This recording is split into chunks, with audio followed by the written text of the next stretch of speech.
ধাম ধাম ধাম পরপর 3টে গুলি চালিয়ে দেওয়া হলো হাসানের বুকে। ছটফট করতে করতে নিজের দম ছাড়ল হাসান।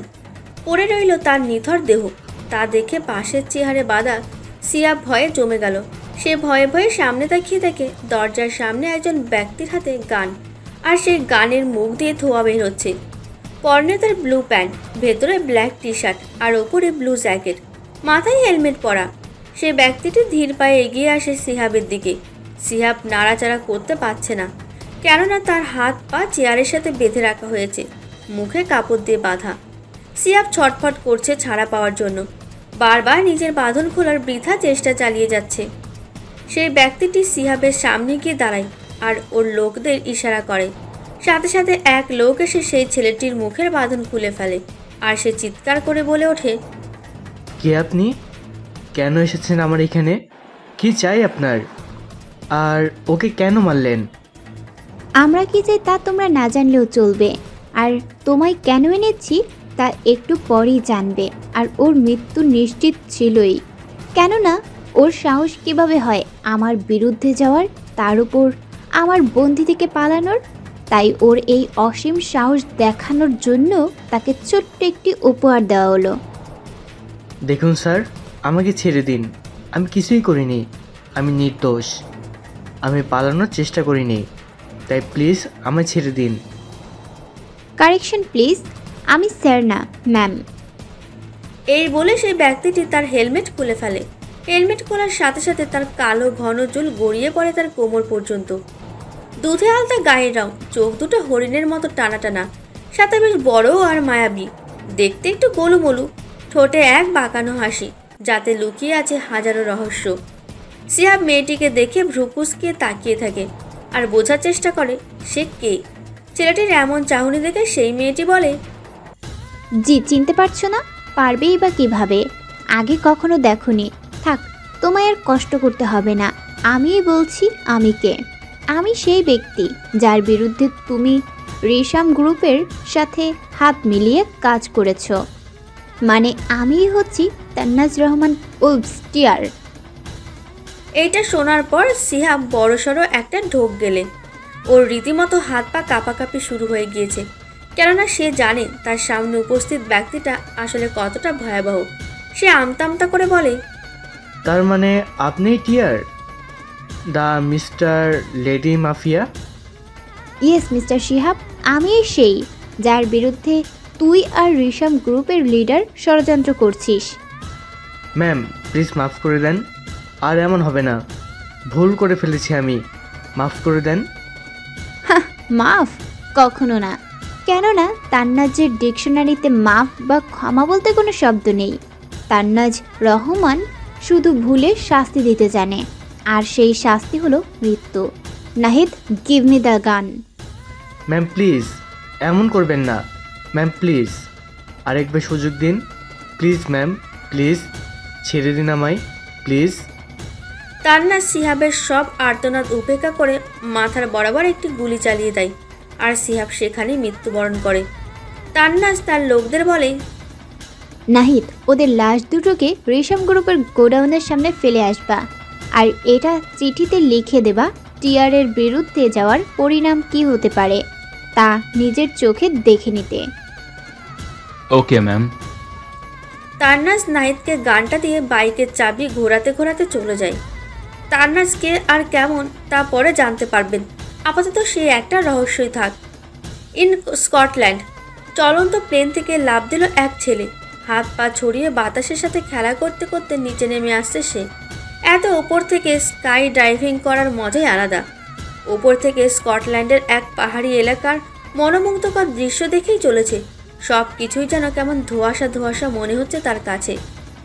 তাও সে ফুল স্পিডে নেমে আসছে, কিন্তু মুখে নেই তার কোনো ভয়। আছে এক তাচ্ছিল্যের হাসি, কিন্তু তাতেও কম কি যায়। সেই হাসিতেই হাজারো মেয়ে পাগল হতে প্রস্তুত। ঠিক 6000 ফিটে এসে তার প্যারাশুটের বাটন টিপ দিল, আর সাথে সাথে খুলে গেল তার প্যারাশুট। বাতাসের বেগে সে আবারও ওপরে উঠে গেল। তারপর আস্তে আস্তে ল্যান্ড করার প্রস্তুতি নিতে থাকলো।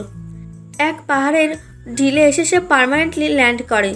ল্যান্ড করার সাথে সাথে সে নিজের বেল্ট খুলে ফেলল। 2 হাত পকেটে গুজে শীষ বাজাতে বাজাতে সামনে এগিয়ে আসে।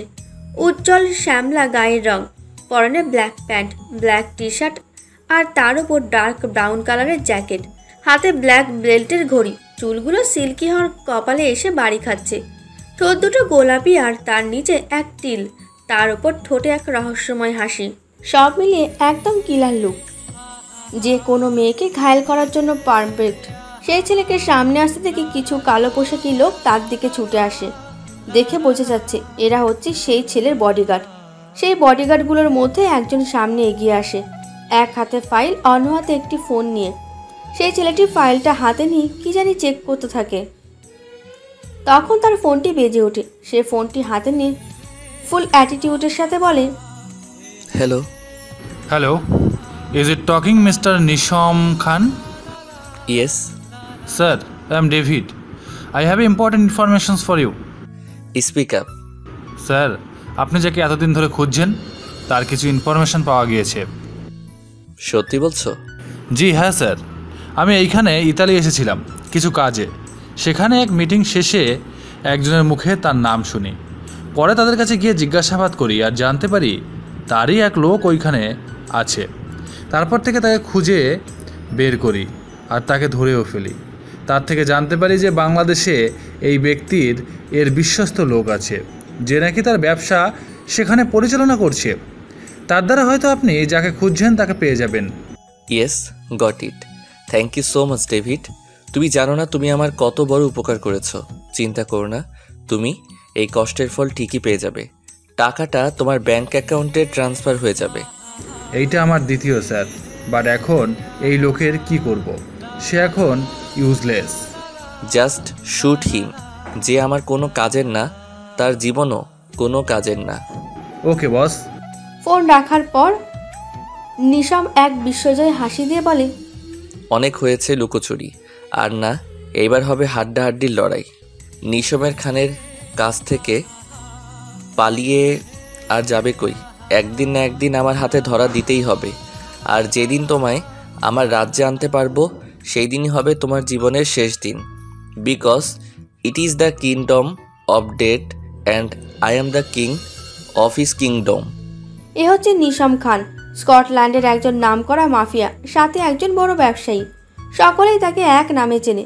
মাফিয়া জগতে যেমন তার ভয়ে সকলে আতঙ্কিত, তেমনই রিয়াল ওয়ার্ল্ডে সকলেই তার নামে পঞ্চমুখ। কেননা নিশামকে মাফিয়া ওয়ার্ল্ডে খুব কম মানুষই দেখেছে। নিশাম আড়ালে থেকেই কাজ করা বেশি পছন্দ করে, তাই বেশিরভাগই তাকে চেনে না। কিন্তু ওর কাজ সম্পর্কে সকলের ধারণা আছে। কোনো ভুল হলে সোজা তাকে শ্যুট করে দেয়, আর পরবর্তীতে তাকে ভয়াবহ শাস্তি দেওয়া হয়। মাফিয়া ওয়ার্ল্ডের সকলে ওকে এনকে নামে চেনে। রাত 2টো বাজে। তান্নাজ ধীর পায়ে বাসায় প্রবেশ করলো। চারিদিকে অন্ধকার।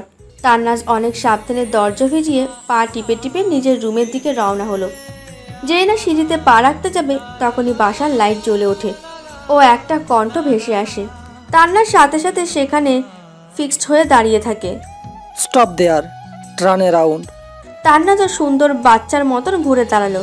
একদম বেবি ফেস করে সে দাঁড়িয়ে রইল। তা দেখে রাহুল সাহেব কড়া গলায় বললেন, আজ এমন বেবি ফেস করে লাভ নেই। আমি আজ গলছি না, তাই এখন চুপচাপ বলো কোথায় ছিলে তখন? এত রাত হলো যে। পপসি, আমি আসলে আজ আবার কাকে খুন করে ফেললে? তুমি কেমনে জানলে? ভুলে যেও না, আমি তোমার পপসি। তোমার সকল খোঁজ খবর আমি রাখি। আমার থেকে যে কিছু লুকানো বেকার তা তুমি ভালো করেই জানো। আই নো পপসি, তোমার থেকে কিছু লুকিয়ে রাখা জাস্ট ইম্পসিবল। এখন তুমি এইটা নিশ্চয়ই জানো আমি কাকে খুন করেছি। আমার কি এখন বলা লাগবে? জানি, ওই শিহাব আর হাসানকে, কিন্তু আমি শুধু কারণটা জানতে চাচ্ছি। তান্নাজ পরে সব খুলে বলল। তা শুনে রাহুল সাহেব বললেন, সবাই ঠিক আছে, কিন্তু খুনটা নিজে না করলেও পারতে। কতবার বলেছি এসব ছোটোখাটো কাজ করে নিজের হাত নোংরা করবে না। তোমার এই হাত খুবই স্পেশাল, আর তোমার এই স্পেশাল হাতে যে খুব স্পেশাল একজনের মৃত্যু লেখা আছে, তার জন্যও কিছু বাঁচিয়ে রাখো। আই নো পপসি, তার মৃত্যু আমার হাতে লেখা আছে, তাতে কোনো সন্দেহ নেই। কিন্তু তুমি ভালো করেই জানো যে আমার কাজ আমি ব্যতীত কেউ করুক ওইটা আমার পছন্দ না। আমার কাজ আমি নিজেই করতে ভালোবাসি। আই নো ডিয়ার, বাট খুব সাবধানে। আমাদের লক্ষ্যে পৌঁছানোর আগে কেউ যদি তোমার রিয়েল আইডেন্টিটি না জানতে পারে।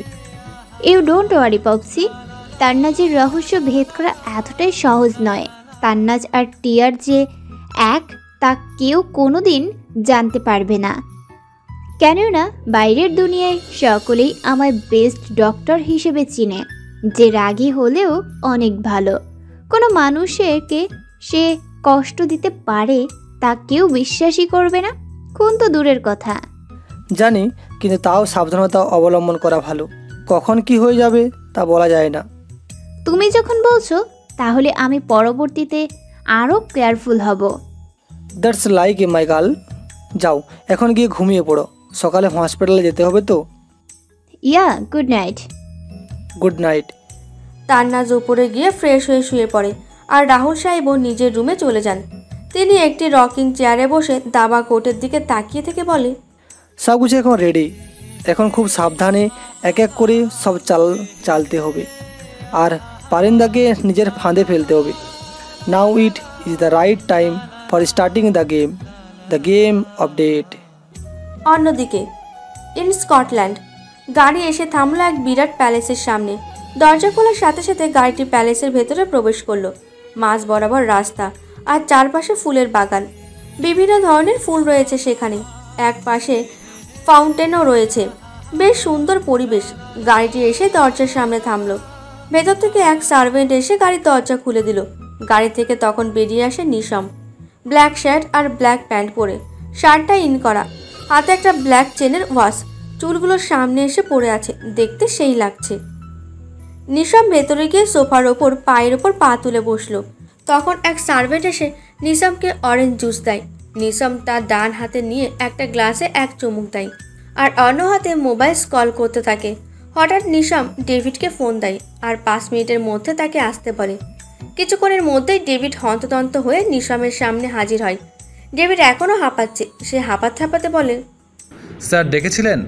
না ডাকলে কি তুমি এখানে আসতে? চোখ গরম করে, না মানে স্যার। Just shut up. এত মানে না করে যা বলছি তা শোনো। বাংলাদেশে যাওয়ার জন্য আর্জেন্ট টিকিট বুক করো। যত দ্রুত সম্ভব আমি বাংলাদেশে ব্যাক করতে চাই। Got it, now leave. Yes sir. এই বলে ডেভিড বের হয়ে যায়, আর নিশম আবার গ্লাসে চুমুক দিয়ে বলে, দ্য গেম ইজ অন। অনেক তো হলো লুকোচুরি, এখন আর না। যেই আপনি আমার শৈশব, আমার জীবন, আমার সব কেড়ে নিয়েছে, যার জন্য আজ আমি এমন হতে বাধ্য হয়েছি। ছাড়বো না আপনাকে। কঠিন থেকে কঠিন শাস্তি ভোগ করতে হবে আপনাকে। মৃত্যুর চেয়ে ভয়াবহ আপনার শাস্তি। এই বলে নিশামের মুখে এক রহস্যময় হাসি ফুটে ওঠে। এই ভিডিওটি যদি আপনাদের ভালো লাগে তাহলে অবশ্যই লাইক করবেন ও আপনাদের মূল্যবান মতামতটি কমেন্ট করে জানাবেন। আর এরকম ভালোবাসার ভিডিওগুলি দেখার জন্য আমাদের এখন চ্যানেলটি সাবস্ক্রাইব করে আমাদের সাথেই থাকুন। ধন্যবাদ সবাই।